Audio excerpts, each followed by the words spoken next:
Welcome, one and all, to In Tune with Joon. I'm your boy Joon. You may notice some fancy new graphics. Thank you very much, Monica, for creating this background. It looks great. It matches with exactly what I was looking for. And we have more room for the panelists. Speaking of which, we have three Persian guests, as we should, for the topic being Persian identity in the West, and we're going to obviously spin off of that and see where the conversation takes us. So, Kian, thank you for making it, buddy. How you doing?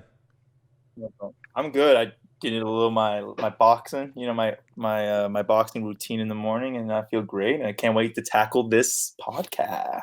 Of course, it's Thank you for having me. it's always good to take care of yourself. I encourage all of you to get at least 90 minutes of aerobic exercise per week. Speaking of aerobic exercise, Daria, how you doing, buddy? Good. I have not done any aerobic exercise in 3 days. Very bad. I got to get out there. No worries. We're happy to have you on here. And in fact, we are going to do a lot of talking and breathing. This is aerobic. So that brings me to Lydia. What's up, Lydia? Hey, how you doing?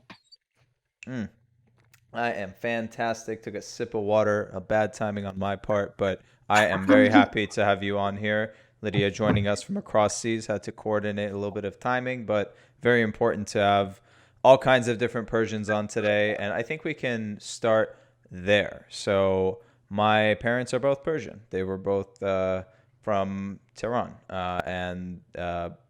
So, but I was born in the United States, so that makes me Persian American, technically. So that's what my identity is. Kian, what kind of Persian are you? My father's from Iran. He born in Esfahan and then moved to Tehran. And then my mother is actually French, so I'm French Persian American. I don't really consider myself American. Where were you born? French, in the United States, baby. Oh, it's a gringo, man. We got more white than Persian. Should he even be on the show? Of course, we are inclusive here. We all have beautiful eyebrows, so. We all have the eyebrows, the eyelashes. We have the mark of the beast. Daria, where are you from? What kind of Persian are you? My father is Armenian from Iran. He was born in a village called Peria. And I forget where it is, kind of north, I think. I might be mistaken. Sure. My mom is Kurdish, Iranian from Kermanshah. So needless to say, the Turks love me. They fucking, when I land at Ataturk Airport, right this way, sir, to the torture chamber. Oh man, I love it. And even from our identities, you can get an idea that Iran is not just Iran. There's a lot of subcultures in Iran. Yeah. Lydia, that takes us to you. What kind of a Persian are you? My dad's from Iran, but he's from Tabriz, so I guess he's Azeri. And my mom's English.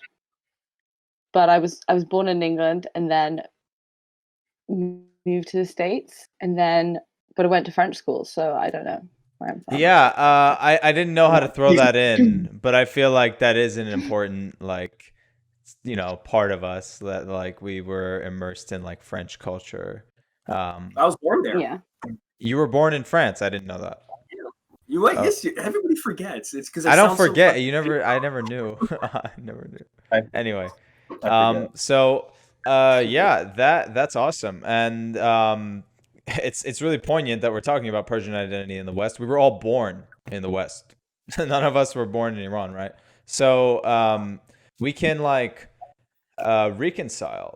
Okay, well, two of us have both parents who have a lot of Persian influence culture, and two of us have one parent who has a lot of Persian culture influencing each other. So I think that it'd be really interesting to see okay, well, what does this person have versus that person in terms of their perception of themselves, etc.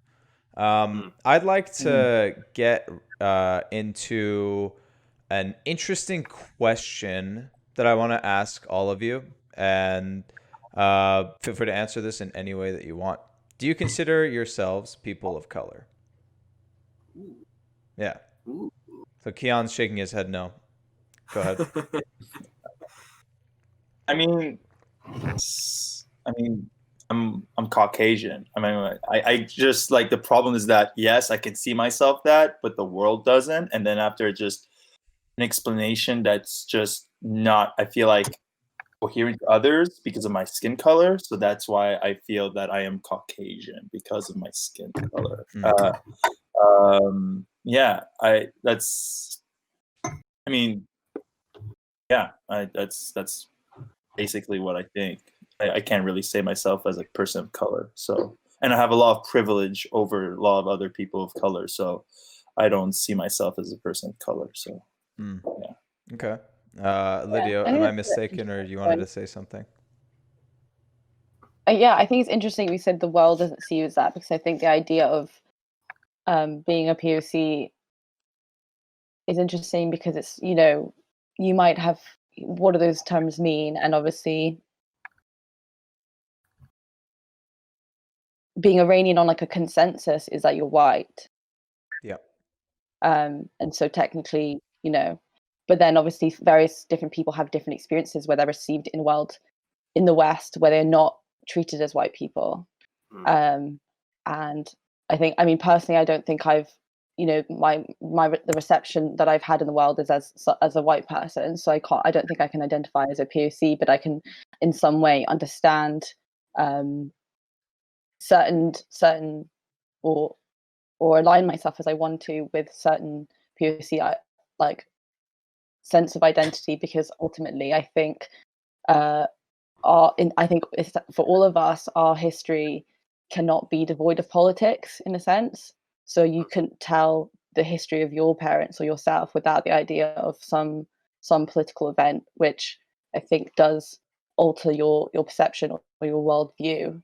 So it's not that you're POC, but you have a different worldview than sort of a white American. And not to say that white Americans haven't experienced politics, but what I'm speaking about is, you know, like our parents' relationship with Iran and its political kind of, you know, its political history of the past, you know, 50 years has been extremely tumultuous and probably has impacted our lives specifically.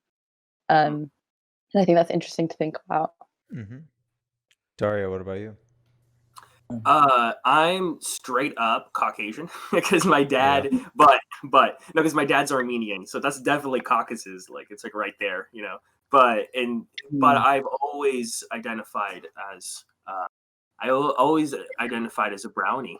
I always said when I think it's more to do, now I'm thinking about it, I think it's more to do with my dark features than it is to do with my actual skin color. Because I always thought I was a browner shade than a lot of, but then it flip-flops. People say different things throughout my life at different times, you know.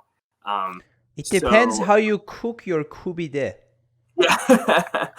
But my mom is very brown, right? I'm a good mix of my dad is white, looks very white. He's Armenian, looks very white. But my mom she's brown, so she always gets mistaken here in LA for like Latina or something. Interesting. You know? And so I kind of had that flip flop where like a lot of like some people would mistake me for, you know, so in France some people would mistake me for Italian because, you know, I kind of whiter, but I have like you know, black dark features. But I always identified as, I always thought I was brown.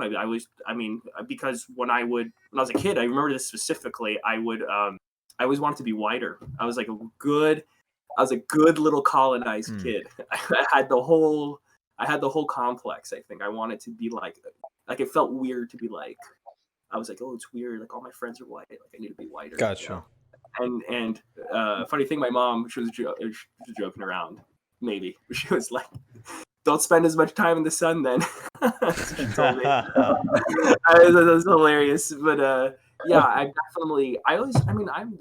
I think people like, I've always been brown, and suddenly PC culture came up, right? Sure. And then some people, I can tell, some people are like, oh, no, you're white. And I'm like, no, you just want me on your side, motherfucker.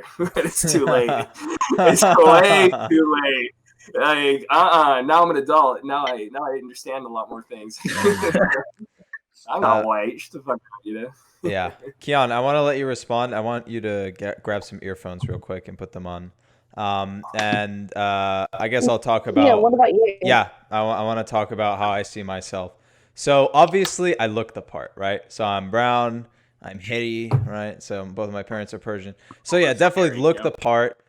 I have an interesting relationship with that term. I think that when we talk about people of color, we talk about the experiences that people of color have, like in relationship, like let's say the majority, like a white person. Sure. Okay, so I grew up in a privileged city in Los Angeles where Persian culture in my little bubble was affluent. There were Persians walking around everywhere. I saw myself as integrated into society, and obviously I was born here, so nobody would call out any accent. And I honestly have not experienced racism to a noticeable degree. I'm not going to say I've never felt any microaggression or nobody has ever been racist to me, but it has not been to a level where I consider it a part of my daily experience, like in LA. So I look the part, but I don't identify with the experiences of, let's say, Persians in the 80s who were actively discriminated against because of tensions with Iran. I think those, so in that sense, it's interesting to think about, by the way, that like, okay, well, children who come from like obviously people of color, right? Okay, so they have the accent, they look the part, and they were discriminated against. I mean, what more? What more do you want than that? And so I can identify with some of the issues that some people of color have, some, let's say, Persians have, but not as much as to actively label myself as this. Like if someone calls me a person of color, I'll be like, all right. If someone says, well, I guess nobody would ever really say, oh, you're not a person of color, but I accept the label, but I don't go out like flaunting it and using it as a crutch or anything like that. That's kind of what I'm also saying. Mm. Kian, you wanted to say something earlier? No, I just wanted to say, because Lydia was bringing up a point about the government and how the government's like 50 years. I just want to know when your parents came to this country. Good like, question. did they refuge? Did they come before the revolution? Did they go after the revolution? Yeah, because I think well, my dad came to the UK when he was 17, like 1979, Okay. so just right at the revolution was kind of breaking. And then his plan was to live in London for a year, learn English, and then he was going to move to Canada to study and like live in Canada. But then the year that he was supposed to move to Canada, the Iran hostage crisis happened, and so his visa got denied in Canada, and so he had to kind of seek refuge in England. Yeah. And then he met my mum. Oh wow! So I mean, my entire existence is born down to some political moment that is far-reaching, and if it hadn't happened, like I wouldn't exist. Ooh, that gave me goosebumps. Me too. Yeah, I was gonna say we probably share a common thread of our parents met because of the revolution. Like that's like a common thread for our generation. I'll quickly share my story, and we can. I didn't even think about that. Yeah, no, it's actually I just had the realization as well. My dad moved here well before the revolution to seek masters in in economics that he doesn't use, which is funny because he's like an engineer, right? But I just realized he has a master's in economics. It's very educated. Pretty cool. Yeah, so he got that. And there's remind me to share a funny story about him living in Buffalo, New York, because that's gold.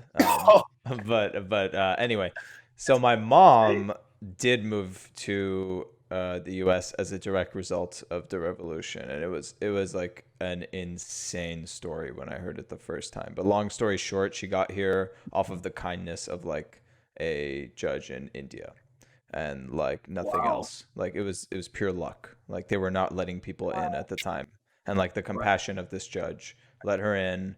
And the story goes like they have like a distant relative, and the distant relative introduces my mom and dad to go on like a blind date, and the future and the rest of the story culminates in me and Arya. Yeah, that's insane. I know. I have a similar story. My mom, my father Well, my uncle first was in Syracuse, New York. He went to school up there for a master's. After my uncle's very unlucky. My uncle was doing a bachelor's at the American University in Beirut, in Lebanon. And the Civil War broke out in 1975.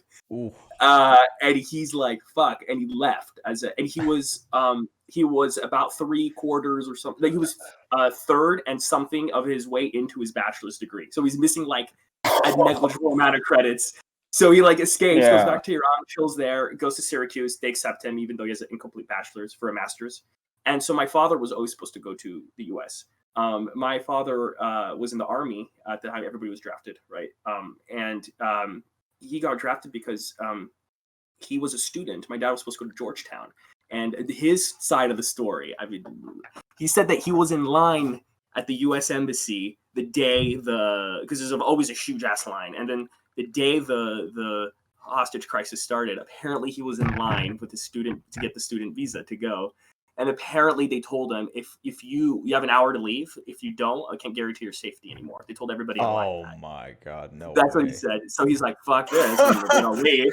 And then my poor father got drafted into the army right after that because he's not a student, you know. And so the fascinating thing was the army was drafted in Iran, the Iran-Iraq War. In Iran, no. In the it's still 1979, so it's just the Iran, just the army. It's like before the revolution is going. No, sorry, I'm getting my timeline mixed up. You're right. I'm sorry, I'm getting my timeline mixed up. That was after. Sorry, what happened before is when the revolution went down. My father was in the army. He was drafted, and it was just like basic training, like bullshit like that. And what happened was when the revolution went down, they came to him and they said, anybody who wants to leave can leave. No dishonorable discharge. Like, we won't, because we're not going to force you to kill countrymen. That's what they told him. So he's like, I don't want to kill anybody. I never wanted to. So he like left. And then he was doing the Georgetown thing. It didn't work out. And so he came to Paris. At the time, as Lydia very well knows, right? There was only 2 countries giving visas to refugees, Iranian refugees. The UK in the West, the UK and France. Well, what about Sweden? Sweden as well. Sorry, yes, 3 countries. Yes, Sweden as well. Sorry, Sweden. A lot of Persians there. But my uncle speaks Swedish. I have a lot of family in Sweden actually, and Denmark. But so my father moved here at 20 years old, something like that, and to Paris. And my mom, at 18, from her village, she had to leave because she was a political dissident, and she was on. The story goes that she was on some kind of list, you know, like there's like a list with like 3,000 names, and she's in a village. She's in Kermanshah. So it's small. It was at that time. It was like kind of small. It's a city, but it's like small. And so they were like, just get out of here. Just like my grandparents were like, just go. And my mom, first time in her life, she went to Tehran. Was at 18 to get the visa to France. Wow. So she goes to Paris, and then my father and my mom meet in Paris by just Persian community, and I was born there. So yeah. Damn. In the city of love. We moved here when I was 3 years old. I moved here when I was 3. My dad was supposed to move to the U.S. 3 times, long story short, but each time they canceled his green card because of political tensions. So first one was Reagan, second one was Bush Sr., and the third time Reagan. And then Bush Sr. too, and then the third time they actually validated him, and he said, "Wow, what was that, Clinton?" Oh, sorry. First time was Carter. Second time was Reagan. Carter, dude. Third time was. Oh man. Yep, and third time was.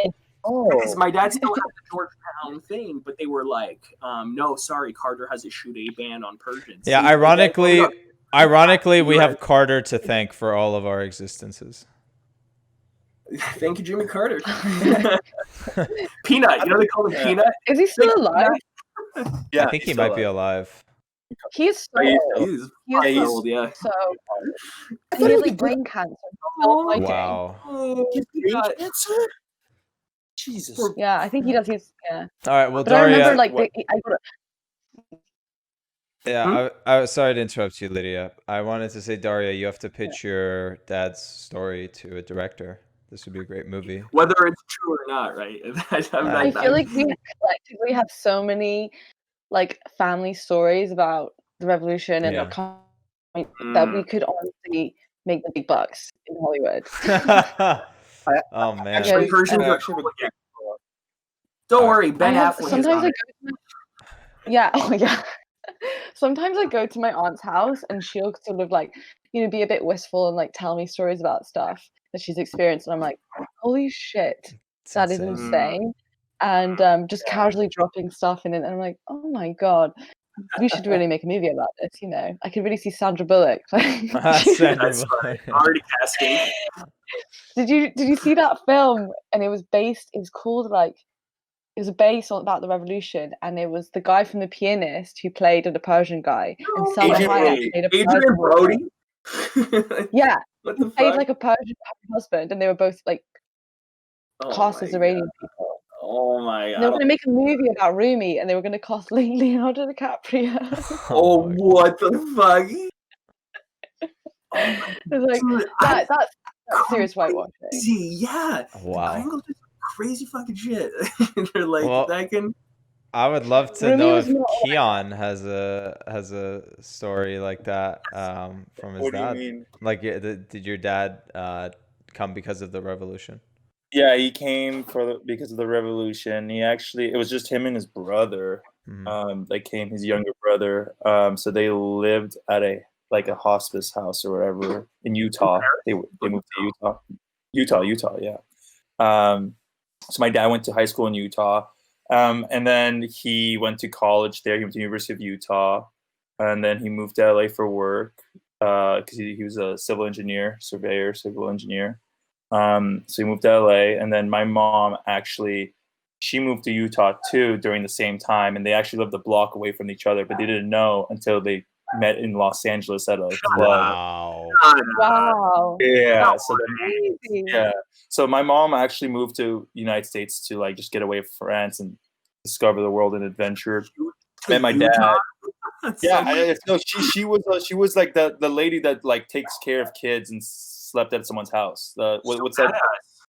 Yeah. So she did that. Something like that. Yeah, basically a live-in nanny. Yeah, and then after moved to LA, and then she left to France, and my dad actually went back to France to chase her. And how it goes. Wow. Yeah, and then every French story I know, the non-French person went to France to chase the French. It's so funny. It's like that's how it goes. I don't know, but I wish I knew a little bit more. My dad and I, he doesn't really like talking about it. I actually interviewed him not too long ago, like a year ago, about his like upbringings and stuff, and he was like he kept it very short to the point. Didn't really want to express that much. But actually, my uncle's wife, who's Persian, and I'm very close with her, she actually wrote a book, and it's a really good book about her experience and her 3 other siblings' experiences as well.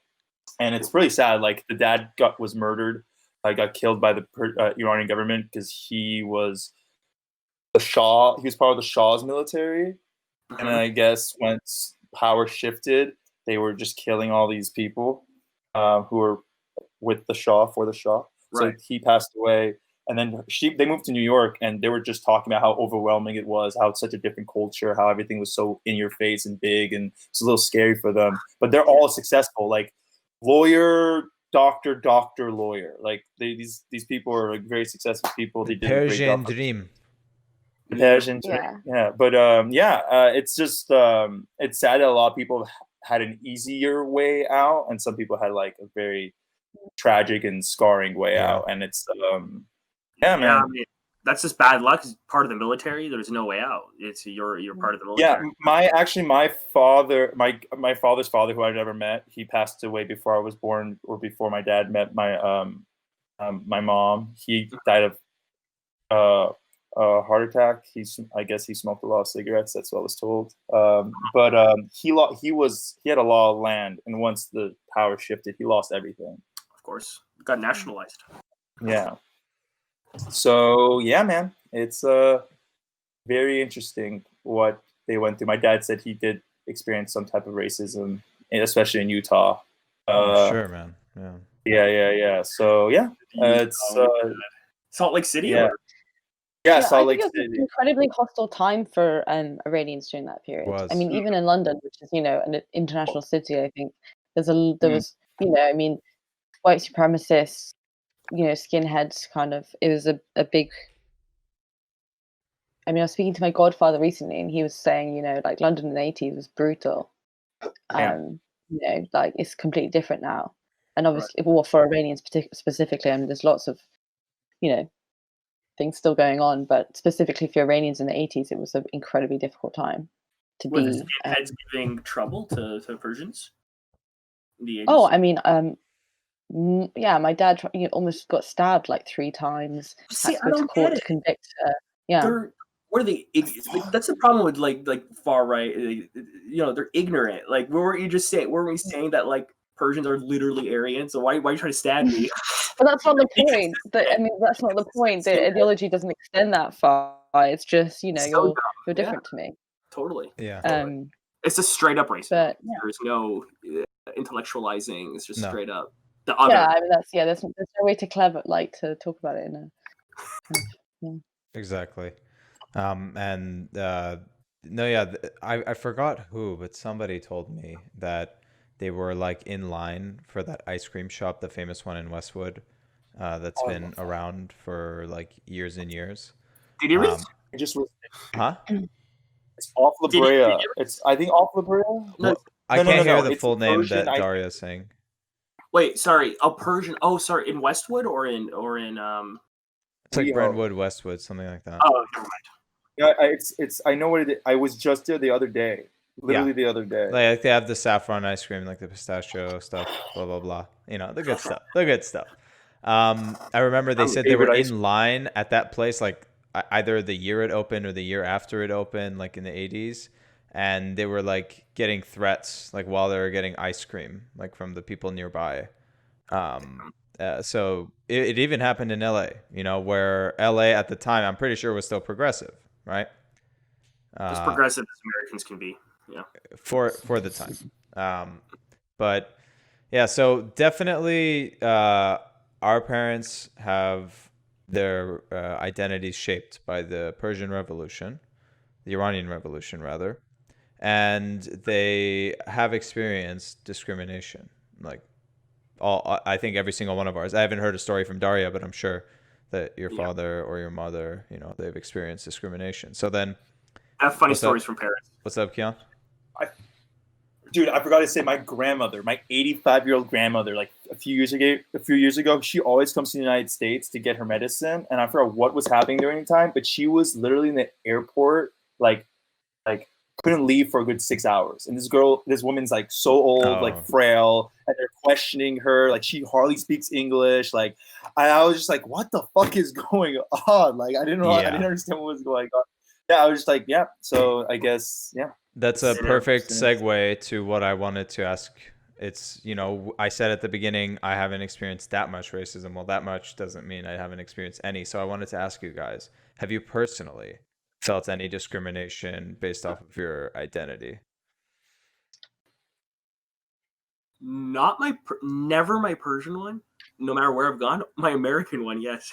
my American accent all the time. You leave America. Oh my God, everybody hates Americans. Yeah, nobody likes Americans anywhere in the world. Even the Brits don't like Americans. You're like, I know that's something. So I'm traveling and I get so much shade because they're like, "Oh, you're fucking American, fucking American." It you don't have a little Canadian flag, like little badge. Seriously, I should, or French one, because I'm like, leave me alone, my national. I'm like, you have to talk like you're French, I don't dress American. Dude, that didn't happen to me in the UK. I went to like a pub with Lydia, and like this guy was like super nice to me. No, of course, but I'm saying. Because I lived in France for like 7 years. Oh, so okay, yeah.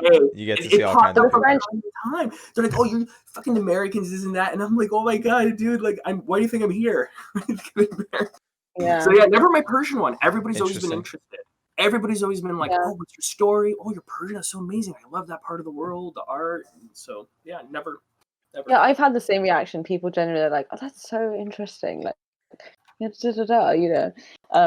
but. I think it's interesting with I have my mom's last name. I don't have my dad's last name, which I never really realized growing up. That was weird. I was like, I just have my mom's name. Like, that's a thing. And it wasn't until I really thought about it and I kind of spoke to my parents and they were like, yeah, well, it was a deliberate decision not to give you, Muhammadi because, it's never really been particularly helpful. So yeah, that's always something that I think about. It's really interesting because it's the idea of like, you know, discrimination on a different level that I'm thankfully never had to deal with. So speaking on the topic of Mohammedi, well, what's a place that they profile you and it's based off of your identity and your name? The airport. Well, guess what? I have an airport story for you guys, and not just one. Oh, yeah? I got like 10. Every single time that we traveled with my grandma, full hijab, of course, we get pulled over for a random interrogation. And they go through all of our luggages and they ruin our stuff and they give it back. And I sit there and I give them like, all right, can we get this over with already? Because my 85-year-old can barely walk on her own. Grandmother is, it turns out, she's not a terrorist. So let's try to move things along. That's been like my main experience with like profiling. And like I can laugh at it now, but I mean, it's like discrimination. So it was annoying more than anything. But it shouldn't have happened. So yeah. I shouldn't have that. I have like one story. I mean, like I was shooting a documentary from LA to San Francisco, and the point was to interview random people and just basically find a common ground. Like basically the things you're feeling, things that you're vulnerable, like vulnerability, like just things. There's things to connect with a human. And we stopped them right above San Luis Obispo. Was it Morro Bay? It's like a huge rock in the water. And there was an older man and a kid fishing. So we went up to the older man and we asked if he wanted to get interviewed. And he's like, yeah. And he said like, yeah, this and that. And how he started like rambling off about how he hates LA because he asked where we were from. And he's like, yeah, I don't like LA anymore. That's why I moved out. There's too much diversity in LA. And then he was like naming off people and races and like, and just like, yeah. And I was just like, okay. And then Avid, who's my friend who went with me, he's Persian as well. So, and I was interviewing him and he was holding the camera. And I was like, so what if I told you that I'm Persian and my friend back there is Persian? What would you say? He stopped talking to us and walked away. Wow. So I don't understand because we were having a perfect conversation prior to that. I mean, perfect conversation. This guy was ranting about shit, but like he was having a normal conversation with us, like his normal conversation. And then once we said where we're from, like our origins are from, he just backed the fuck away. And that was very interesting to me. So, go ahead. No, I was also just gonna bring up a funny point about an airport because you said airport. I just remember I was in 6th grade in Lila. We went to the Chicago games. Oh my God, Kian! I remember that. I know this story. I was with them. We're in Chicago. Idiot. We're in Chicago, coming back to LA. And Cyrus and Daria thought it'd be funny. Cyrus would only speak in Farsi. And Daria would be his translator. And that shit was funny, man. I couldn't stop laughing. Oh, I thought you were going to say another story. But yeah, no, I forgot about that. Yeah, no, that's really funny. I'm like, bro, these people, the TSA guys, were just like what the fuck is I forgot about that. Oh my God, we're wild. We're all students going through and these two guys. You know what? I thought you were going to say the bomb story where you shouted. Was it you? You shouted bomb really loudly at the airport? Yeah. I'm so sorry. I heard the story. You heard it, right, Lydia? Or not crazy? Yeah, right? I remember. I remember. Yeah. I'm like, shut up. Oh my God. It was a Kian. He's like, we have nothing to hide. Bomb. He's like, yeah, shut up. Oh my God. That's just silly teenage. It's so funny. I translated for Cyrus. I translated his Farsi to the TSA guy or whatever. Oh my God, that's so cool. Dude, security, bro. Through security, and I was losing it. I was like, what the fuck is going on? Bro, I have a story to top that. Estelle in the chat reminded me when we went to Ottawa. We were on a plane, like all of our class, right? Like it wasn't IB/FB at the time. It was like 8th grade or no, sorry, 10th grade pre-IB, 10th grade pre-FB, something like that. So we all go together to Canada, and on the way there, there's like there's like an issue with the toilet. I don't know if I've ever told you guys this story. There's an issue with the toilet, and they need to like ground the plane. And like I'm looking back at my friends, and I'm like, everything is going according to plan. Oh my god! And then as a follow up, on the way back, there's like some heavy turbulence. And again, I'm looking back, I'm like, phase 1. Oh my god. Oh yeah, so we definitely played the role, even though we're looking back and saying, "Oh yeah, this was not very good at the time." David, I have a Persian friend, David, in the chat. He's like, I'm flying out to Florida on Tuesday, and he's shaving his beard so that he doesn't get profiled. My mom tells me shave before I. She's always told me deadpan, like shave. I'm like, well, I'm fine with a beard. No, you have to. My friend that I met in Scotland. He's French, but I mean, he's like got dark features, but he's just he's French, but he's got a huge beard. And he was flying to New York for the first time, and he was so stressed out. And like, kind of as a joke, I was like, but kind of serious. I was like, shave your beard, And like, I don't think he was like, what are you talking about? And I was like, well, you kind of look brown when you got this big beard, like no, just be careful. And he's like, what? And I think he didn't do it because I think he obviously just like didn't think much about it, and then he was held at like airport security for like 4 hours. Wow! And then on the way, and he was like, I should have shaved the beard. I know, and I kind of was joking. But, yeah, and I think on the way out he shaved it because he didn't want to deal with it anymore. He's like, fuck this, like. Oh my god. Yeah, my beard's not that good, but like I like growing it out, and my mom always says like, you should shave that. You're gonna give people some bad impressions. I'm like, what the fuck does that seem to me? Asian parents have a serious complex with facial hair. Obviously, I don't have to deal with that because I'm a woman, but my brother gets so much shit from my dad. He's like, my dad's always like, shave. You don't want to have a beard, like. I'm like, my dad's like, it fits you. My mom's like, you look dirty, and you look like oh my god, Sada's gonna come break the door down. Like always like some level of trauma attached to those symbols, And like, and that totally it totally might be a way for them to have avoided getting profiled like 20, 30 years ago. So then it's just stuck with them. Like, obviously, my mom, every time she sees me shave, she's like, that's my beautiful, handsome son. And then when I have a beard, she's like, like, who is this? Like, shave it, get rid of it. Does your mom, Kia, because since we have Persian moms, doesn't Persian moms love to, like, if they want to get their way, they subtly suggest doing something, but it's so fucking obvious that it's annoying. They're like oh, you're going out, like, oh, you should wear this shirt, and then they're like, oh, but like, I'm sure, like, it'd be a better time if you, like, had a lighter face or something. And you're like, oh, your smile is even more beautiful when you fully shave. Oh my god! And you're like, I know what you're doing. Hello, you're dumb after 26 years. Like, no, you don't get it.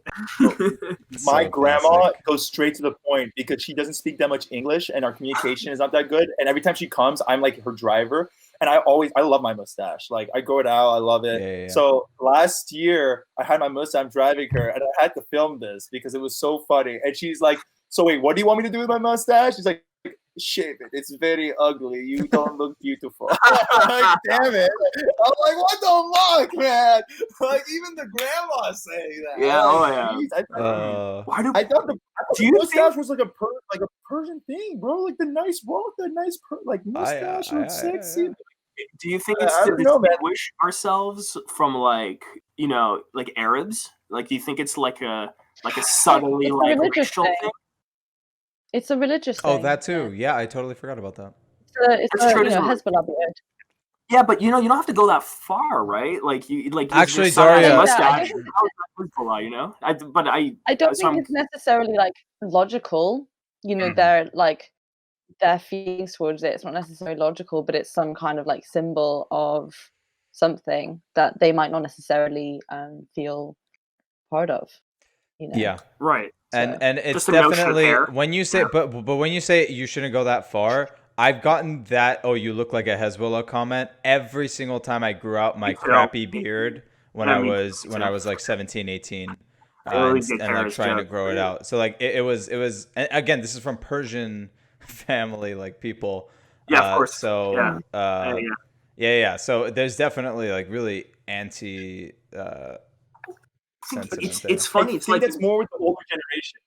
I think it's more with the older generation because when I talk to my cousins who are like 30-ish, around that age, of course, they're like, "Yo, I like your facial hair; it looks good." Like they're very like they compliment you. Whereas like the older generation, definitely they've been through so much trauma. I feel because of the tumultuous revolution, they want to fit in now. Everybody has to fit in. You know, my parents are always like, "Don't ruffle anybody's feathers. Like, just fit in." Yeah. Bro, there's a reason every single Persian mom has had blonde hair at some point in their lives. There's a That's true. I didn't think of it. Yeah, you're right. Yeah, that's right.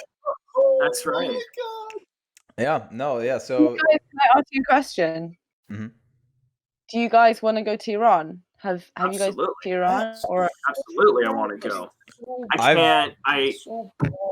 I've been told I have to. I don't know if this is true. The reason I didn't go is because my mom and like family are always like, oh, if you come, like they'll draft you in the army and you have to bribe them. You have $2,000. And then I was like, and then I have a professor at UCLA that I attend his classes. I'm kind of like, I try to work for him sometimes. And he was like, and he's from Iran. He's a professor of setar, right, and ethnomusicologist. And he was like, what? He's like, no, you go to Iran. You're totally allowed to go to Iran. It's a myth. Nobody's going to put you in the army. And I was like, I fucking knew it was propaganda. But then you just need to get an exemption. So my brother's been to Iran multiple times. He's never had to do that. You just have to go to the difficulty is for the US citizens, and why it's difficult because there's no Iranian embassy in the US. So you can't go to the embassy and get an exemption. I got mine from Pakistan. The embassy of Pakistan. Pakistan is like the fake Iranian embassy in the US. But, that's where I got it from. It's a proxy one, but if you're as a French citizen, you can go to the Iranian embassy in Paris, and they'll give you an exemption for like 3 months. You can't be in Iran longer than like a certain amount of time, and then they might draft you, but you can get an exemption. It's possible. I heard the propaganda, and it's a lot of paranoia. There's a lot of there's a lot of like, if you go, you might never come back. Common denominator amongst all Persian parents is paranoia. But exactly. Even my grandma says not to go. Like my grandma is telling me that I shouldn't go. Is that like? Is it what's wrong? Is it because of tensions? Because the tensions are high between our countries. Like it's been pretty high. I mean, it's not a great time to go right now. I mean, right now there's kind of a. It's never a great time. No. I'm not. Even without this quarantine, there was like what happened. Iran bombed a drone that was in like some type of territory. Yeah, they downed the drone. In January. Territory. Yeah. In January. Right. Yeah, so that's what I'm saying. Like to me, especially because I will literally stick out. I don't know if it's safe for me to go to Iran, especially right now. You just need to get. I mean, I'm trying. I think, from my experience, because you obviously have to get an Iranian passport, and then you're fine. And then like when you come I hope like no like TSA people listening to this. I mean, you don't fly from the US to Iran. You you fly to London or you fly to Istanbul and then you do that. And there's no on your US passport, and then you leave on your Iranian passport. So it's obviously it's tricky, though. And they know that. And I think like that's the thing. It's like it can be really tricky, and obviously there are like tensions. And I think US-Iran relations right now are not the best. But it's not. I think in the future, it's not like it's not an improbability that you could do that. Everybody always goes back. I really want to visit. What the fuck? Why am I doing I went in 2017, and it was like the best trip of my life. I had so much fun. What time of the year? I went in February. Oh, so was there? I went for like. Ooh. Was there snow? I went. Oh my god, it was amazing. So I went like basically just after like the tail end of Obama administration. But I went for like a month and a half, and it was amazing. It was so beautiful, and like obviously my dad's from Tabriz, so I went up there for a week, and it was so cold but incredible. So much snow. Went to Kandavan, this like stone kind of village built into the mountains, and then Tehran was beautiful as well. It was amazing. Yeah. My Russian friend went with his Irish girlfriend. They went last year, and they met my family there too. And they were like, everybody's amazing here. They were like, we were treated because they love foreigners. Iran is so isolated that anybody who comes, they want to make a good impression. So that's why nobody's gonna fuck with you, Kian. Especially if you don't think and also Tarov. And also what? Also Tarov, you know. Oh, Taro. Yes. Also Taro. We're very polite. We're like the Asians in that respect. That comes from like our cultures are very linked in that way. Like the culture of politeness. Silk Road back in the day. Yeah. Like Arabs, Persians, Chinese. They understand each other. The Indians, we all understand each other very well in a really subtle way because we all have the culture of politeness and respect. Unlike dude, bro, you know what I mean? Yeah, man. I definitely have to. Kian. Yes, he's born in Isfahan. Then moved to Tehran. Yeah, it's south, Tehran, right?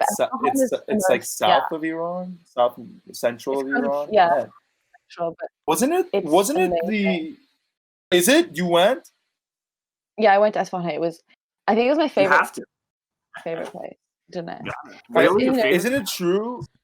It used to be the capital, right? It used to be the capital before Tehran, right? The Silk Road. So it was called the name for Isfahan. It's like it's half the world because it used to be like the epicenter of all trade and commerce and culture and everything. Oh, Isfahan! Wow, amazing. Yeah. I just really want to go. But like everyone says, like the propaganda towards going is just freaks me out all the time. Like, and it's just now like I think I think especially in the States, always the States never encourages tourism. Mexico is so dangerous. It's the word you go, you'll get kidnapped and your head will get cut off. And Mexicans are like, what the fuck are you talking about? It's like, what are you going to Mexico to get a cartel meeting? Yeah, you're gonna die. Like, what are you talking about? Oh, you go to Iran, you'll get drafted and you'll get shot. Oh, you go to Africa, you'll get thought of it as a state and die. And I'm like, man, all the time. Bullshit. There's bad places everywhere. Well, I guess I could answer the question as well. I have a Persian or an Iranian passport, and like it is getting renewed, and so I could technically go. Obviously, right now is not the best time, and I've been meaning to go back. Like I wanted to go back this summer, but obviously that didn't work out. And I want to do a better job of exploring the other parts of Iran because I've been to Tehran 4 times, but the last time I went was 2007. So it's been a long time. And really, dude. Yeah, ever since the 2009 elections, there has been a constant paranoia, and something's always going on between the U.S. and the Iran since 2009. And really, the best time was after the JCPOA, the nuclear. I'm forgetting the middle word. The nuclear deal. Yeah, there's like a specific word. Yeah. Non-proliferation, maybe. Anyway. Oh, non-proliferation. So, yeah. So I really regret not having gone around the same time Lydia went, and she was telling me like now's a good time, and I should have listened. But I really, really want to go back and travel all of Iran, and I'm really excited to like brush up my Persian, my Farsi, and you know I'll probably get good at like reading again because I learned when I was younger, but I've lost a lot of it, so I can get used to the signs and whatever, and it's essential to like keep up with your current culture. Like it's one thing to be in touch with a bunch of Persian people in LA, but like I don't know what Persians are like in Iran in 2020. I have no idea. And I can only connect through like WhatsApp and whatever with my little cousins. And you know, one of the funniest things I learned is that they adore and meme the shit out of this one porn star, Tim Sweeney. The guy who plays like the doctor, and like and, that guy. The meme with all the different roles. Yeah. They love that guy. Like he has his own nickname in Iran, and he's like one of the biggest memes there. And like I'm like, oh my god, I need to immerse myself in Persian memes. Iran is a lot freer than people think. Oh, sorry, Lydia. No, I was gonna say I get the craziest WhatsApps from my Persian family of just like just random videos of stuff. I'm like, I don't understand what this is. And it's just like there's like some kind of song, but it's like nonsensical videos of like mountains and then like people fighting, and then it's like people singing, and it's like something. I mean, I'm just sort of like, I don't understand Farsi in like that way, so I don't know what I'm supposed to take away from this. Dude, but a lot of it flies over my head too, and I am learning Farsi. So many WhatsApp videos. I did want to bring up to go along with that. My friends I was talking to some friends last night they're not Persian, from other places, and he brought up that philosopher. It's very famous now, Slavoj Zizek. Yeah, Zizek, my boy. Zizek. Well, he was talking about like in interview or podcast that they were having, and he brought up a really good point where like you know how like we're always like Iran is not a free country. That's how it's painted in the West. Iran is not a free country. Iran is repressive. You can't view your political ideas. You'll get shot. Blah blah. All this crazy stuff, right? But then you have like WhatsApp or like people love this like meme of a porn star, which you would think Muslim country is like crazy, right? But the funny thing is that Zizek would say like there's both systems are equally as free as each other. It's just that in one you're allowed to be free in public, United States, but you're repressed and oppressed in private. So when you're by yourself at home, you're told. But in the other country, you're repressed publicly. If you speak out with your voice and become a political figure, it's very dangerous, right? That's interesting. But then privately, you are extremely free. You can do whatever the fuck you want behind every one of us here knows that people have alcohol in Iran behind closed doors. People that are not Muslim, of course, but people are free to do what they want in Iran. Daria, I don't know what you're talking about. What I'm saying is I hate it when people can be incredibly condescending about exactly. Oh yeah, Iran. sure. I had so many condescending comments to me about being a woman, going to Iran. People would be like, oh my god, I can't believe that you're going to go to Iran like as a woman. It's like, what are you talking about? You've never been to Iran. I mean, it's crazy that people feel like they have a right. Head. Oh, I'm so repressed. I was like, there's chicks in mini skirts in Tehran. Like my mom is like, with makeup, mini skirts. Like this is a Muslim country. Motherfucker. I mean, it's crazy because when I applied for my American citizenship, the guy who was interviewing me, he was like, well, where are your parents from? And I was like, oh, my mom's English, my dad's Iranian. And he was like, Iranian? Well, do you want to go to Iran? And I was just like, no, I was like trying to say, and he was like, well, that's probably a good thing, because they treat their women like second-class citizens. I was like, you treat black people like second-class citizens. You treat women like second-class citizens. Americans treat the middle class like second-class citizens, so I don't know what you want me to tell you. It was a complete absurd comment, and I didn't say anything. He was in a position of power. I was sort of like, okay, and I was like 19, just sort of like, okay. You're like, yeah, Iran sucks. Behind my back, I was like, so sorry, Dad. Okay, I wanted to give you guys 5 minutes to freshen yourselves. We're gonna take a quick break. And I'll think of a topic that we can talk about when we get back. But yeah, you guys use the restroom, grab some water, whatever. And we'll be right back. We are back, ladies and gentlemen. Thanks for being patient. My man Kian has a question for the panel, and I'd love to let him ask it so we can hear it in his voice. It's basically stemming off the last question I asked earlier in this podcast.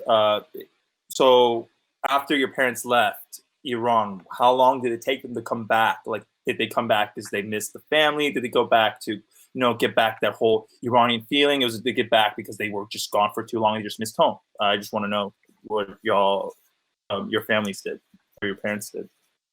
All right. I think Lydia, your case is interesting, so I'd love to hear about that. I don't know the specifics, but ever since I was a kid, my dad went back to Iran like every year or 2 years. I think there's lots of family there, and I'm sure there were details that I don't know about certain family things he had to take care of, but it was very much like my dad was, away for a certain period of time because he'd go back to Iran. So He wouldn't really talk about it. He'd just come back with like loads of nuts and like in Level Shack, right? I hope Level Shack. Sims 2, like Sims 2 on TV. Sims 2. Oh my gosh. Bro, the nuts comment hit me too hard. Literally all the pistachios we have are from Iran. Like they're just in the freezer. Like we're like, this is only for the guests and for special times. Special. Yeah. Special so much nuts. saffron. Yeah, oh my dad gave me so much saffron, and he separated them into piles, and he's like, this is a really special stuff, so I would say if you're gonna give it to someone as a gift, this stuff. This is stuff you can use to cook. So I was like, that's like such a Persian mentality of like tear off, like you give your guests the best and you can deal with Amazing. Love that. I guess I'll share. I'm pretty sure the first time my parents went back to Iran was together and for their wedding. Like not that they had their wedding in Iran, but they had a ceremony in Iran as well, if I'm not mistaken. And that was the first time. That's probably after 20 years. Oh, no, 15 years. Wow. Yeah. So it took them 15 years. My dad 20, I think. And they reconnected with their family and they started making more regular trips from there. Like I said, I personally went 4 times between 2000 and 2007. So I'm sure they must have made 1 or 2 more trips when I was still a super youngin'.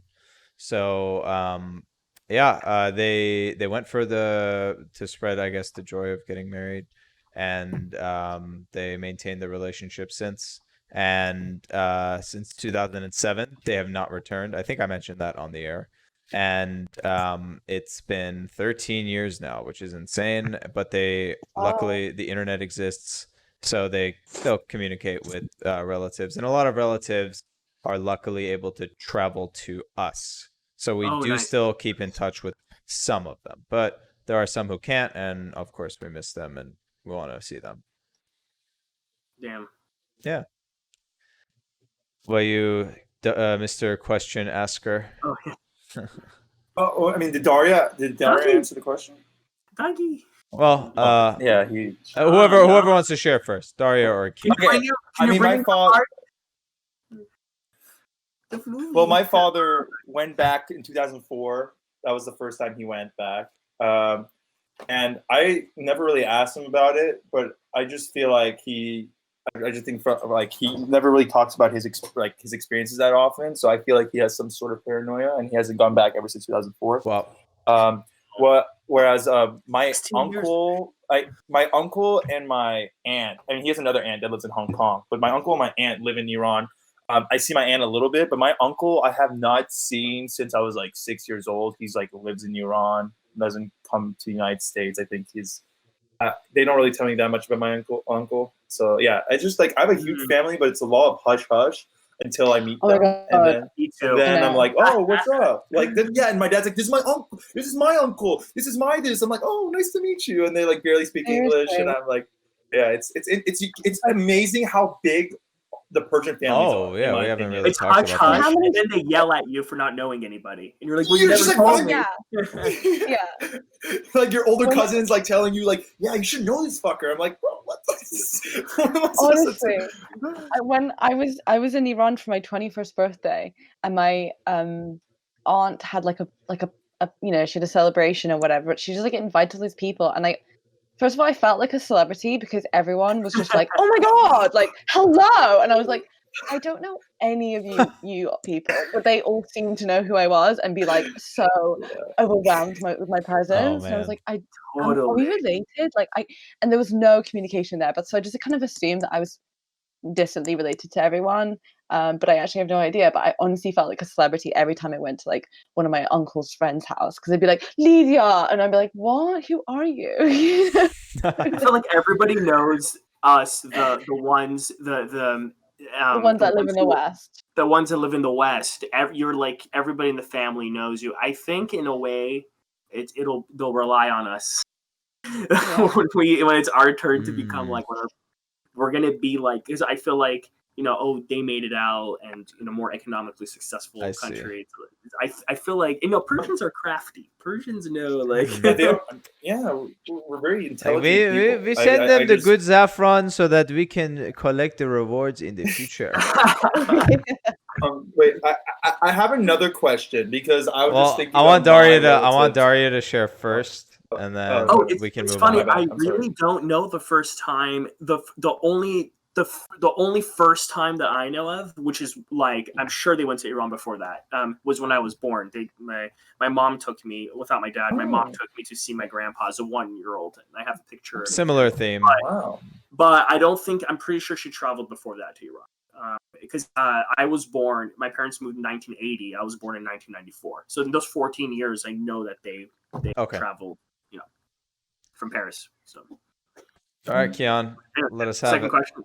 Yeah, I was just thinking about it again. I have relatives all around the world.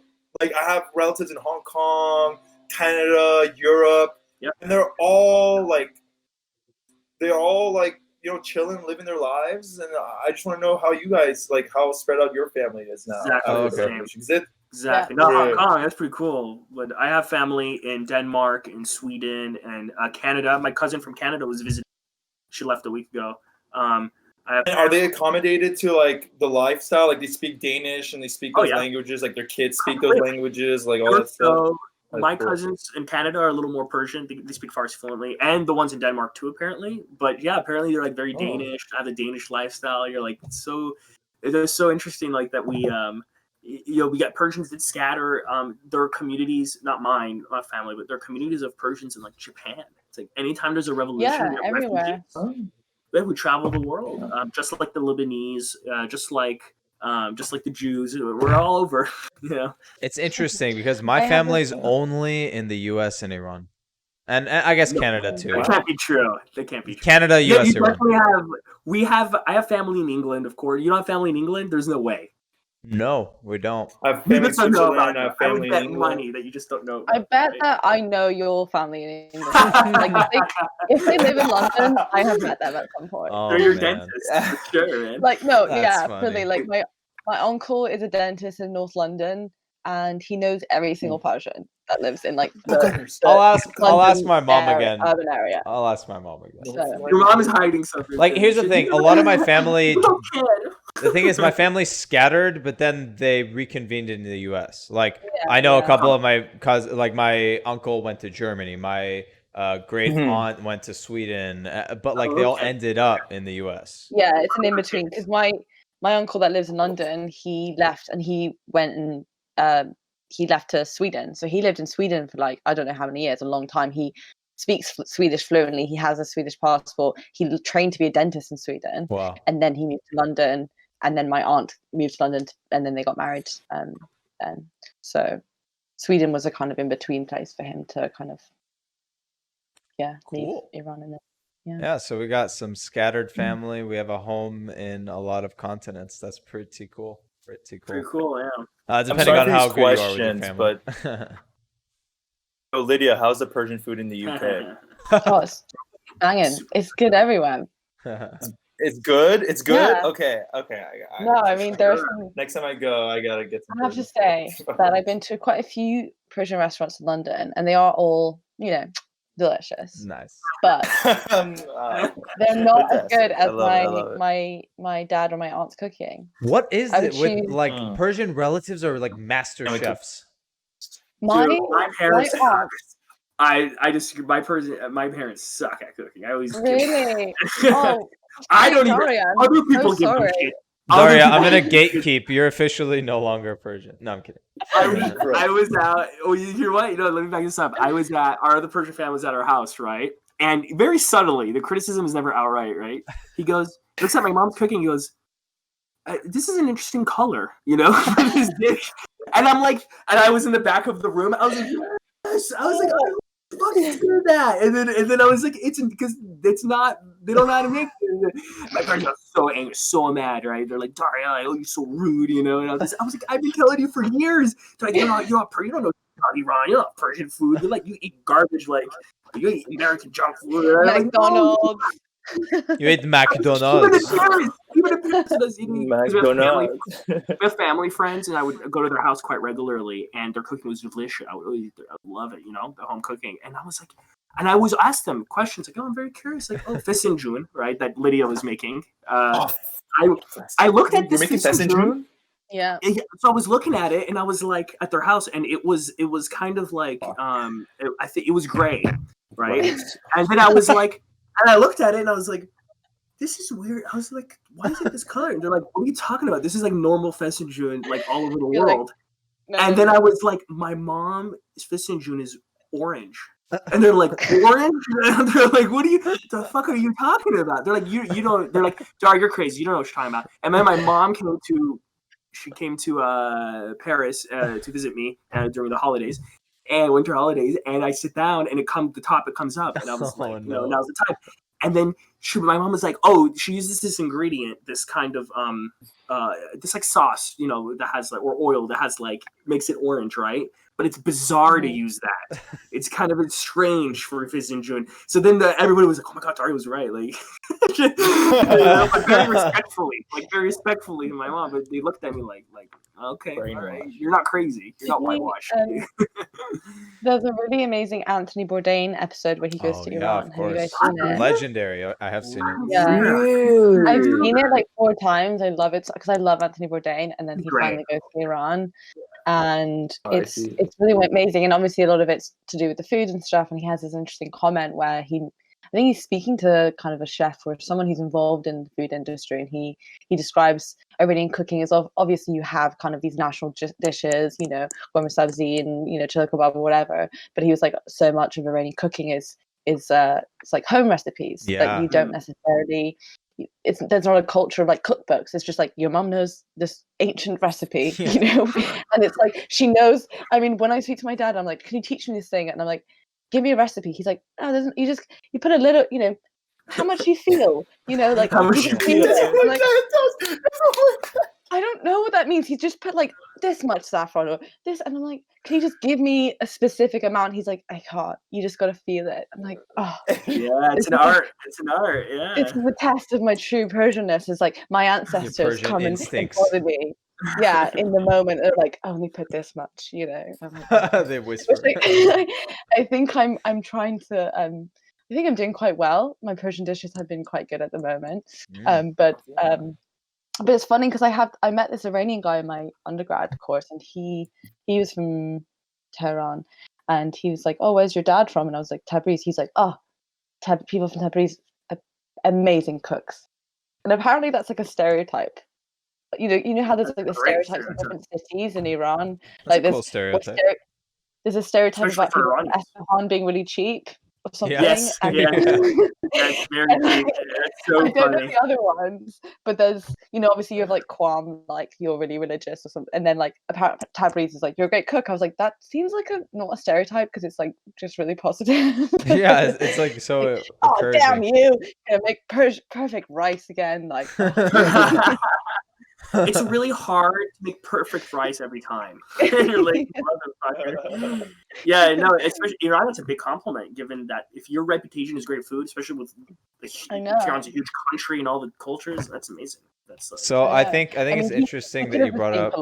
It's interesting that you brought up the Anthony Bourdain episode. I think that was cathartic for a lot of Persians who had like friends who like had negative sentiment towards Iran, and it's like, okay, well, you can criticize the government, but like Anthony Bourdain says in an interview outside of the episode, he's like, yeah, the Persian people were like the most hospitable people in anywhere I've ever traveled, and like they're so friendly and their cooking is so good, and like he had nothing but good to say. And I think a lot of like Persians who were like insecure about like all their friends bashing on the government needed to hear that from somebody who was not Persian, like a Westerner who had influence. It's also, I love to think that when I was studying this year, my professor's lectures about music in Iran and so many different regions, right? The Azeris, the Kurds, the Lurs, and there's even Africans in the south, right?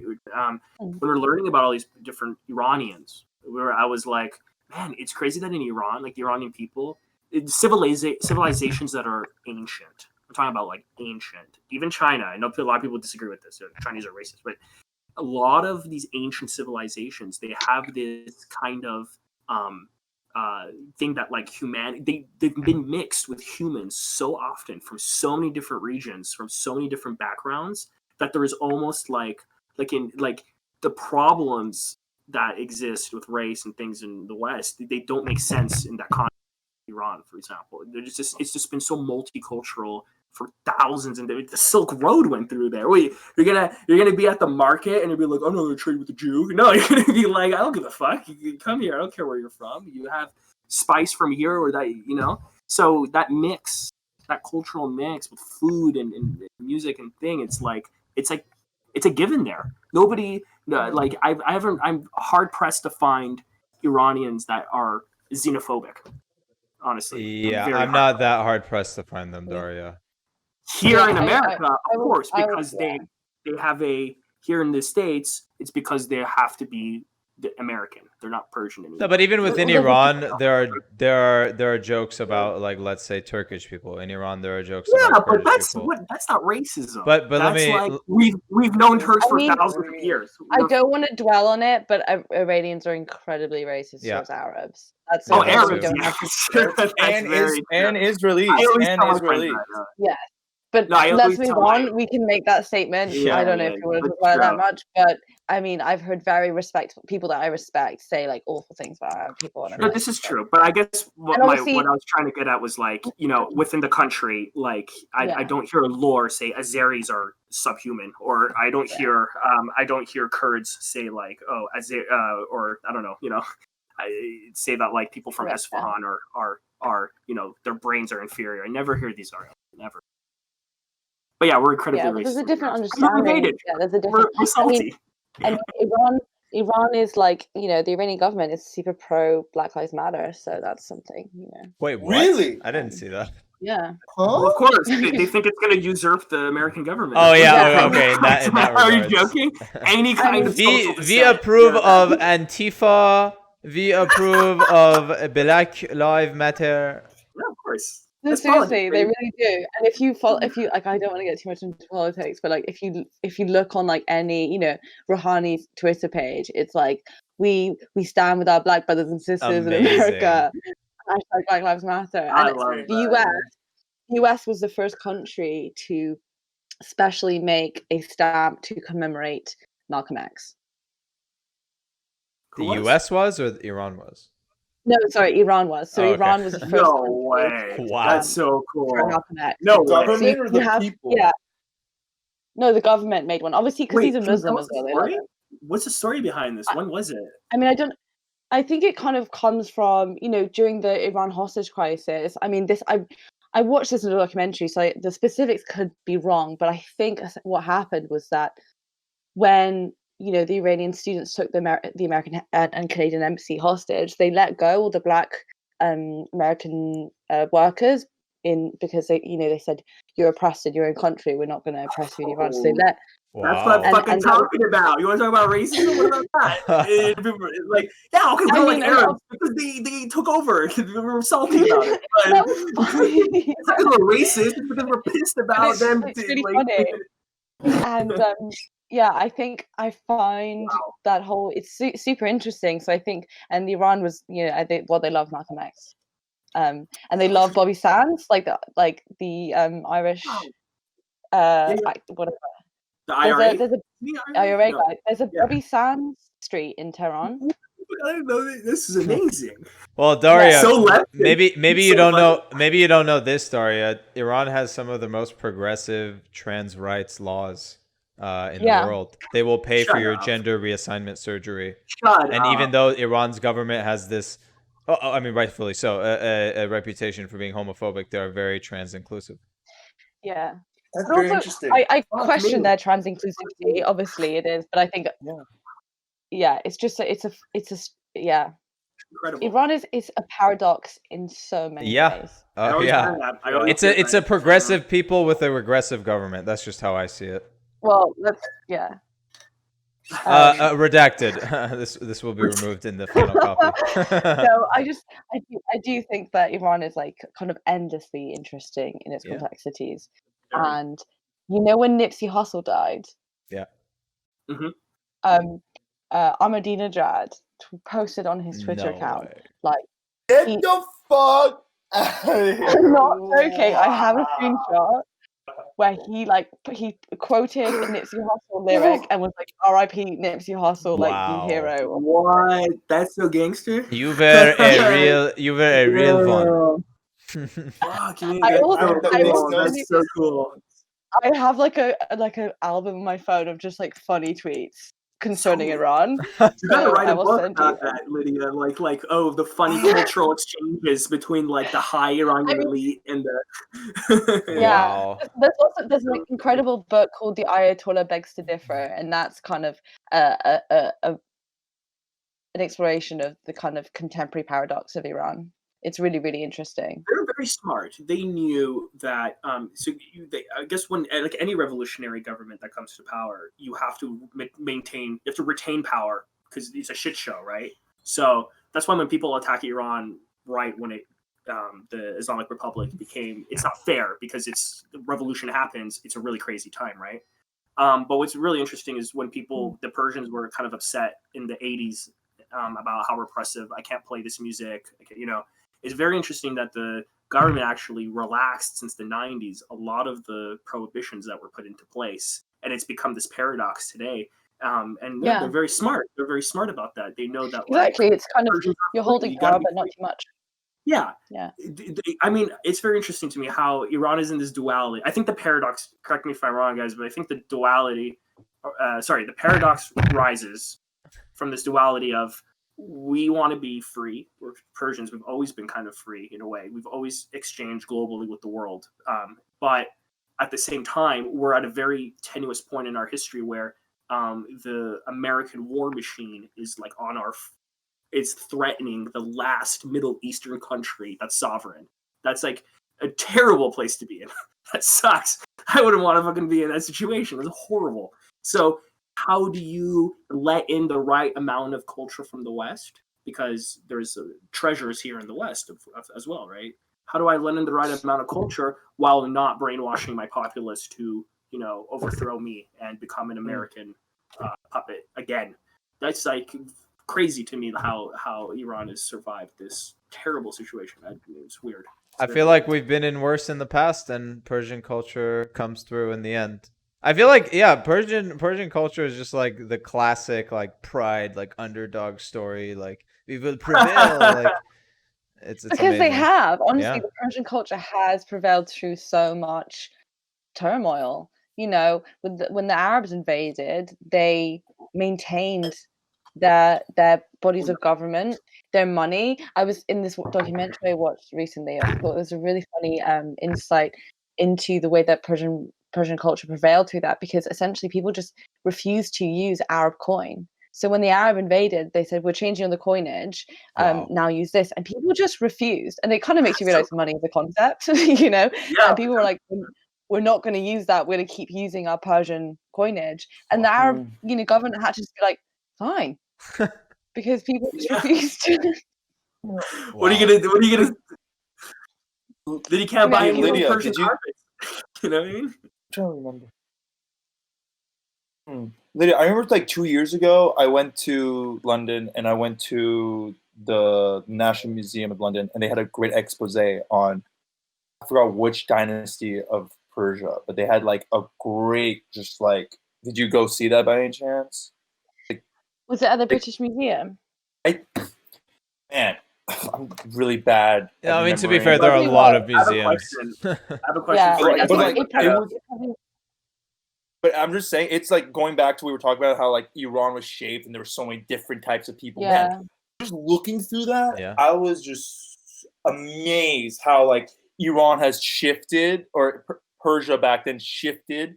And then after you have all these people from around the world that actually have Persian in them, like Freddie Mercury, who's like from, where the fuck is he from? Yeah, Zanzibar or something. Zanzibar. Yeah, he's Persian. His I always thought he looked Persian. It's Persian. His ancestry is Persian. Yeah. It's like some tribe that disconnected from. So that disconnected. And here's my question. Perfect segue. George Washington was also Persian. Are we Persian or are we Iranian? Okay. I wanna. This has a clear answer though. I want to hear what Lydia has to say. It might be shorter than that question. What were you saying? Okay. I was going to say that I have various moments where I think, oh, I am Persian, because I constantly doubt my Iranianness. But I've been doing this course of Robert Burns, the Scottish poet, and there was one thing about the history of poetry in Scotland, and it was saying how after the Union, when England and Scotland unionized, Scottish poets started writing poetry in Scots, the original Scottish language, as in some kind of protest to the English and to maintain the Scots language. And as a true Persian that I am, somewhere deep down, I was like, that's like Ferdowsi when he wrote The King of Kings, like Shahnameh, because that's what he did, And I love that. It's the most Persian thing you can do, is take any story in the world and relate it back to Iran. That's very Persian, very nationalized. It's proof. Now you're saying, very national. Daria, you're saying, do we consider ourselves Persian or do we consider ourselves Iranian? That's your question. I get this question a lot. I have to give something that maybe you guys have already heard me say a bunch of times. My TA, who was Persian, was in the Persian history department of UCI. The head of the department has told us multiple times, in terms of the language, this is not a direct answer to your question. Oh, yes. When you say I speak, Farsi and English, that's actually incorrect. You have to say. My professor would always stress this. Yeah. You have to say I speak Persian, and the reason is when you say, let's say you speak French, right? Do you say I speak Français? You don't. You say I speak French, because French is how you say Français in English. Similarly, Persian is how you say Farsi in English. So just to answer that specific question, that's a thing. And I had to struggle with that for like a year, but I got used to it and now I preach it everywhere. So why not on this podcast? So that's a thing. Now, do I consider myself Persian and Iranian? I use them interchangeably. I don't see an important distinction between the two in 2020. But go ahead. Does that go for you as well, Lydia and Kian? I don't think people are that educated to know what the difference between Persian and Iranian. But I believe that I would rather associate myself as a Persian than an Iranian, in my opinion. Okay. What about you, Lydia? I think you're doing a master's in this almost, right? Kind of. But I think I've heard lots of different things about this, but I mean, I use them interchangeably, but I think I realized that I would say Persian when it was someone that I had some impression that they would be kind of racist. Yeah. Or like they would be a bit xenophobic. Same here. And they would, they'd be like, where are you from? And I'm like, oh, I'm English. And they'd be like, but, like, why do you, like, where are you really from? Or they'd be like, are you Spanish? Like, are you Greek? And I'd be like, no, I'm Persian. And that would kind of alleviate whatever their burning question was. Right. But I would usually say that if I got the sense that it was someone that had some, and I couldn't be bothered to deal with whatever xenophobic thing they might feel. And if it was someone that, I would say Iranian. But I don't think I thought about it that deeply. Well, I learned this in my class, and it seems, from my understanding, it seems that Persians are a specific ethnic race in Iran. So we are actually we're Azeri. So we are all Pars, exactly. Yeah. We are all Irani. We're actually Iranians. Because I'm not Pars. I'm Kurd. I'm a Kurdish. And my father's Armenian. My whole life I'm like, I'm Persian, right? Because I thought it was interchangeable. It turns out no, because the word the kingdom of Persia or Persia and Iran were interchangeable in the text. But I think that might have been because the Pars tribe had all the power, and that they wanted to say, like, this is Persia. Just like the Ottomans. They were from the Turkish tribe. But wasn't Persia like a name attributed to Iran by the British? I don't know. So I was gonna go there. It is a Western name. A Western name. And I think Lydia's correct. I want to make an interesting historical point. In the 80s in LA, well, anywhere I'm sure Persians were, they referred to themselves as Persian, even though Iranian was kind of like the status quo at that time. To distance themselves from Iran. It was a specific, deliberate way to avoid being discriminated against. Just it's like an Anglophone thing too, right? For sure. Yeah. We don't say Persan in French. It's weird to say that. We say it to exist, but it's weird. In Spanish, I'm learning Spanish right now. You say Irani. Yeah. Irani. Yeah. And I'm like, Persian that means... was an English thing, and also BP used to be Persian Anglo oil or whatever. Yeah, well, that's an old thing. Yeah, I love talking about that. I mean that's definitely getting redacted. That's okay. I love that. That's a very sketchy story. I love that. That's of course. I'm not scared to talk about it. BP used to be Persian Anglo oil or whatever. I can't remember. It used to be its original name. Yeah. But what was I going to say? Maz Jobrani has a funny joke about that. Comedian. He has a funny joke about saying that you're Persian because he's like, oh, it sounds cute, like Persian. I'm Persian. Like, cute. I'm Persian. Like, that's cute. Yeah. Like a Hari Juku. I'm Persian. I remember that. I was like, Adam talk like this. Adam talk like this. Adam talk like this. I'm Persian. You know, I did do some opium. You know, I'm good. Adam something like that.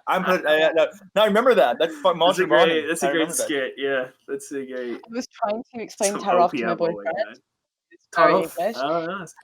Yeah, and so I had to show him a sketch when Manjabani is describing Tarof of where he's at a party and he stands on a woman's foot by accident, and he turns around and says, "Oh, I'm so sorry," and she says, "No, my foot was in the way. My foot is too long. I need to cut off my foot." You know, we could have an entire episode about Tarof easily. Tarof. I fucked up Tarof as a Westerner. I fucked up Tarof so many times. I finally learned. Well, yeah. Lydia and Kia, I wanted to ask you guys specifically about your partners, because you guys are both in long committed relationships, and they're not Persian at all. And I want to hear about your guys' Iranian identity with your partners and how they how curious they are, et cetera, et cetera. Do you want to start, Lydia? Yeah, I think it's become a kind of joke between Matt and I and amongst his friends, that anytime anything to do with like anything cool or epic, or even Iran comes up, they're like, the cradle of civilization. You know, it's become a joke that I find any excuse to discuss Iran. And obviously it probably does come from some sense of insecurity where I'm trying to kind of really consolidate some sense of Iranianness because I feel very distant from it. I don't speak Farsi. I'm learning at the moment, but it's an uphill battle in lots of ways. It's hard. Sure.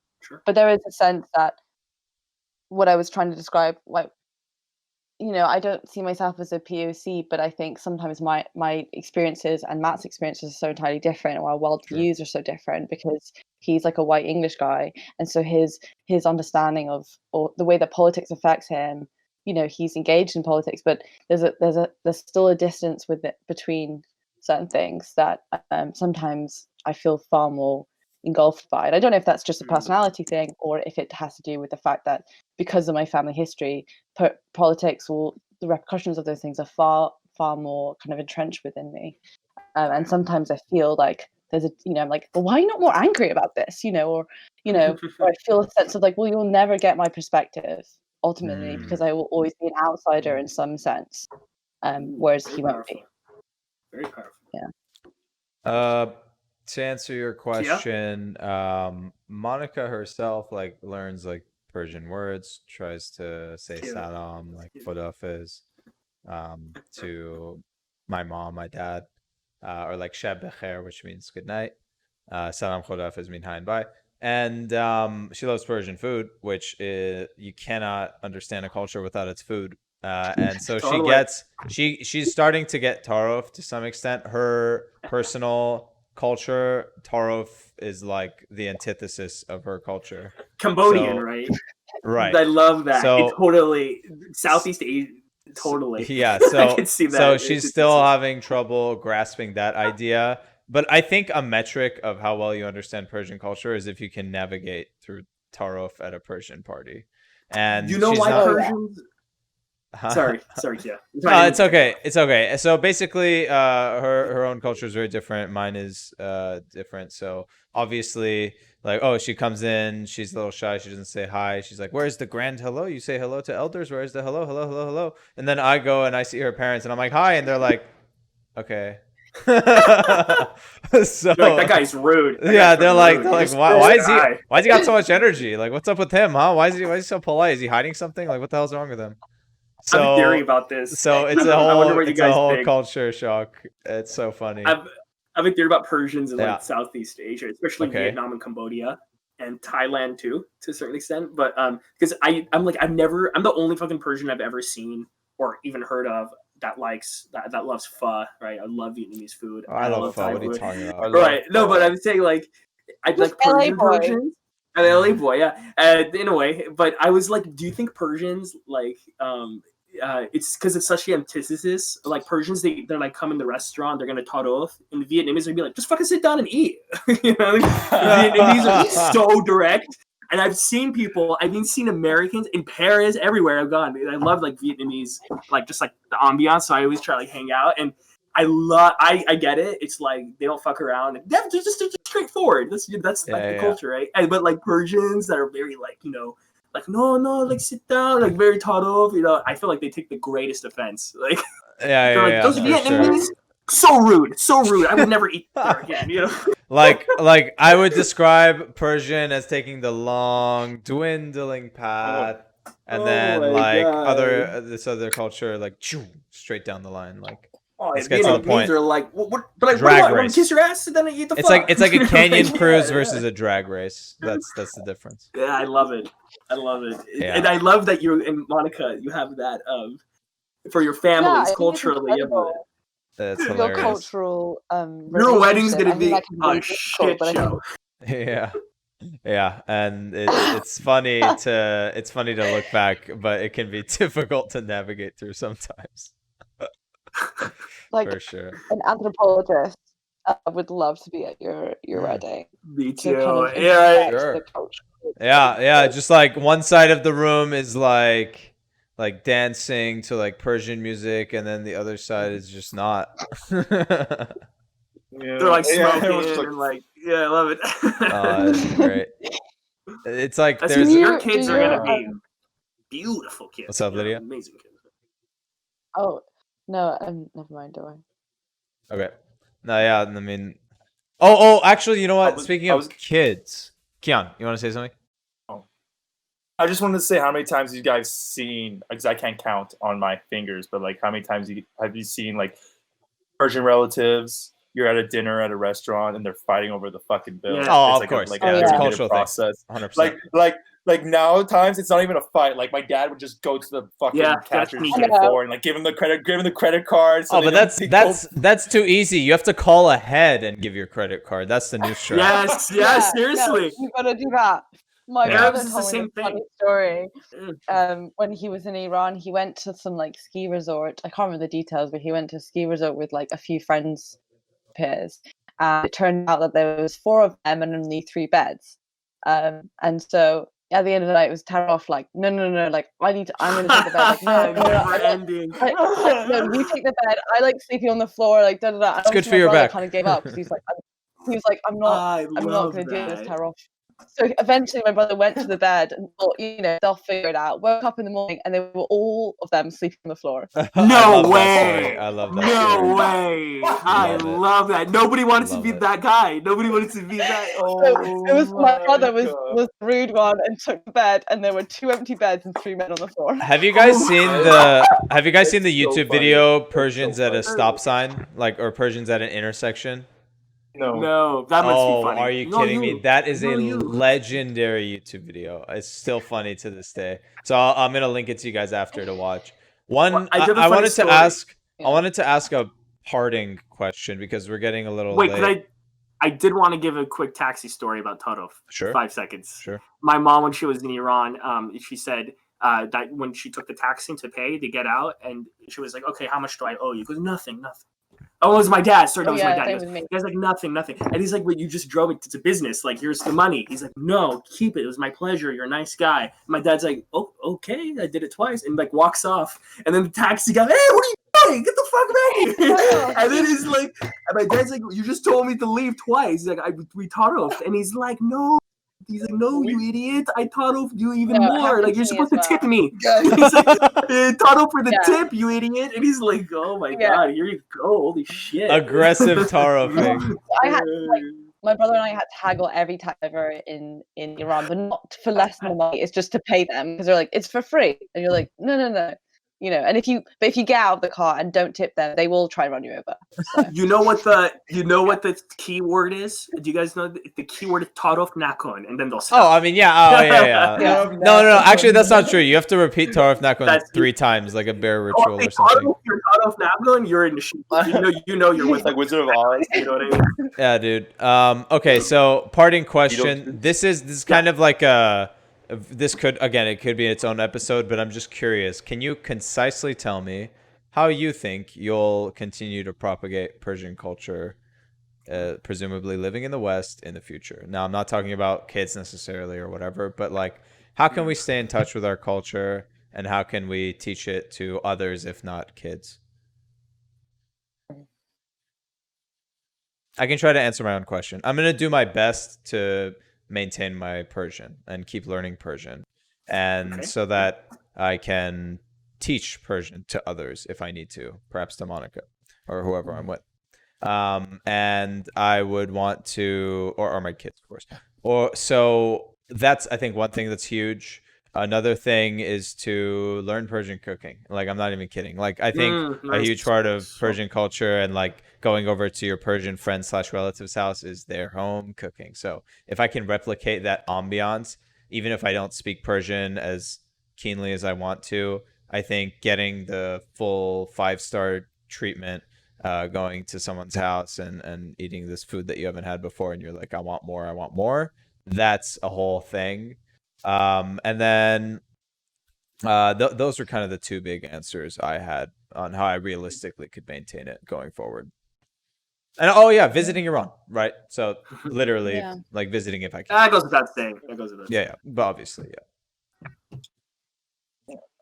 I mean, I also would say to be more. I mean, like me and Lydia. I mean, Lydia brought it up like not too long ago. Like, be more confident in like who you are as a person. Like, don't be afraid because you don't speak Farsi or you don't do that. Like, embrace who you are as a person. So don't be afraid to tell someone that you're Persian, and like explain them your background and the food. Like, but like going back to your thing, just being more open to who you are as a person, and not close it off because of the fact that no one around you is Persian or this or that. So yeah, you said most of the stuff that I would want to say.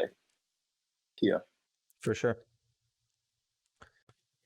Also, social activism too, I feel like, because there's been a lot of because I mean, like, weren't there 3 Persians that were protesting, and now they're like in trial for murder? Like, dude, the situation in Iran is there's some shit going on there. Bring that aware, because I didn't find out until one of my Persian homies posted on social media that this was happening, and I'm like, okay, so I definitely need to be way more accustomed to Persian news, which it's hard for us to get that in the United States. I really don't know. I have a good Twitter for you to follow. She's my. I don't have Twitter. TA. I don't have a Twitter. Twitter's toxic. I agree. Twitter's toxic. We're clean in 2020. All right. Yeah. Yeah. Do you guys have something you want to add? If not, I mean, Lydia, do you want to go? We did cover a lot. I think. Well, personally, I think I really want to learn a language. It's obviously a strange thing because my dad's Azeri, so he doesn't really speak Farsi that much. But I do want to learn Farsi. I can read it very slowly. Nice. But I think I'm essentially dedicating my potential, my aspirational career to it in some way, that I want to work with Middle Eastern art and curating. And very cool. I was going to do a master's in Persian civilization, but I did a different one. But that's kind of where I want to be in bringing Middle Eastern art, and particularly Persian art, to a Western audience, or trying to create a better dialogue, or curate art from Middle East, that in a way that's more kind of socially sensitive or inclusive to different audiences. Yes. I'm on the same page as Lydia, actually. I was going to say, in one word, musically. That's how I want to contribute Persian culture to the world. Because after learning the sitar this past year with my professor, I realized the richness and the lifelong study I'm going to have to make of Persian music. Like, for example, Iranian, I have this theory about like source music. Like, there is certain cultures that have been diffused and have had more influence than others, right? And Iran, I would argue, has been one of them because it's such, like Lydia says, cradle of civilization. It's one of them for the music. It was true. I agree with her. And so musically, that translates as well. There are so many theories and things musically in that region that stem. They influenced each other, of course. Arabic music is a huge influence as well, but they influenced each other. And I was like, I want to learn like the radif, which is it's the original. It's like this collection of 250 melody types, really, and it's an entire different psychology of playing music, of writing music, of everything, you know. So I would love to do that and be a kind of diffuser, kind of carry the torch, like for Persian music, because it's an incredibly complex system of tonal organization. It's unbelievable and it's beautiful, and I think that it gets I don't know, that's exactly Persian culture. That's how I do it. Being George Harrison on us. Let's see. Yeah, the Persian George Harrison. There you go. Learning the sitar. I mean, he was learning the sitar, right? Didn't he go to India? He studied with he studied with Ravi Shankar. Really, that was him and they were buddy, and he learned the sitar. I could not think of a more apt and just beautiful way to send off this topic than to talk about how we would continue to be Persian. And whether it's through music, whether it's through art, whether it's through language, cooking, I think that